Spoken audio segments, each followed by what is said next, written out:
काँग्रेसने आता कळस गाठलाय. गरीब कष्टकरी बहिणींच्या खात्यात येणारे पैसे यांना जर सरकारी लाच वाटत असतील ना, तर यांच्या बुद्धीची कीव करावी लागेल. मला जेव्हापासून लाडकी बहीण योजना देवाभाऊंनी आणली तेव्हापासूनच खरं तर या काँग्रेसच्या आणि विरोधकांच्या पोटात दुखत होतं.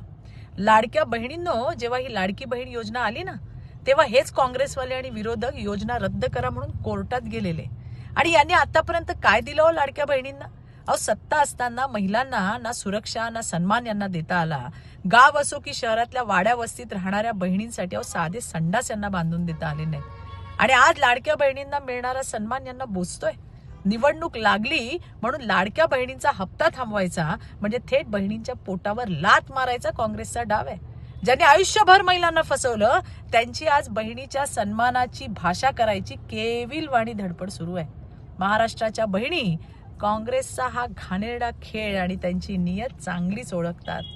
आणि या लाडक्या बहिणी, राज्यातल्या लाडक्या बहिणी, या सावत्र भावांनी केलेल्या अपमानाचा बदला 15 तारखेला नक्की घेतील. मला विश्वास आहे हा.